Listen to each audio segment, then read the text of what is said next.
Akhir-akhir ini hidup saya terasa begitu berat. Saya perempuan berusia 25 tahun, belum menikah dan punya bisnis. Di tahun 2024 kemarin, saya kehilangan uang miliaran karena ditipu partner bisnis, divonis sakit autoimun. Salah satu orang tua saya melakukan penyimpangan dalam pernikahan, dan calon pasangan saya juga selingkuh, hingga saya memutuskan untuk berpisah.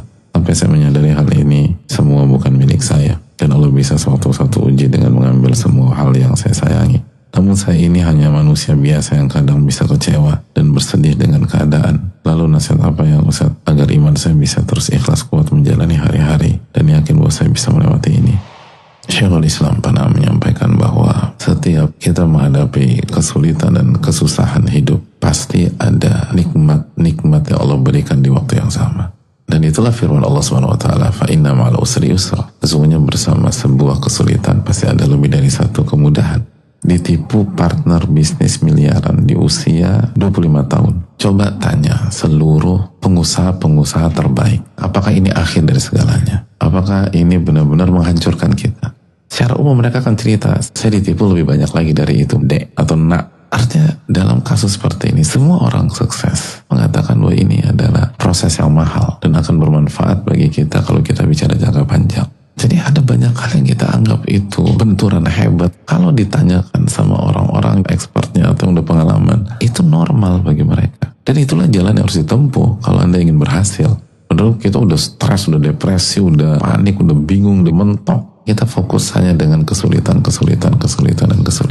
Padahal ada banyak kemudahan yang Allah berikan di waktu yang sama. Dan akhirnya ketika kita lupa dengan kemudahan-kemudahan tersebut, kita lupa bersyukur. Akhirnya overthinking, bahkan yang lebih parah lagi, suudzon dengan Allah SWT, komplain sama Allah. Ya gimana orang bisa bahagia dengan cara demikian?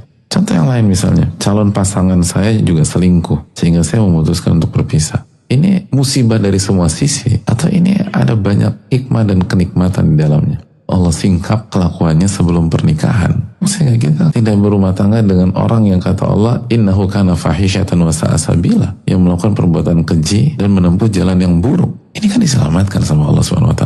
Ya itu kan nikmat dari Allah SWT. Dan tanya semua wanita-wanita yang pengalaman berumah tangga di atas 10 tahun, di atas 20 tahun, 30 tahun. Apa nikmatnya punya suami yang kaya, bisa kasih semuanya, bisa memenuhi keinginan istrinya untuk beli A, beli B, beli C, beli D, dan seterusnya. Tapi suaminya selingkuh, atau suaminya main tangan, kasar. Tanya sama wanita-wanita yang punya fitrah yang bagus, nikmat gak punya rumah tangga demikian? Ini akan membawa kita untuk mengevaluasi sistem pertahanan diri kita lemah. Buktinya dalam bisnis ditipu partner, calon pasangan selingkuh. Ada benang merah nggak di sana?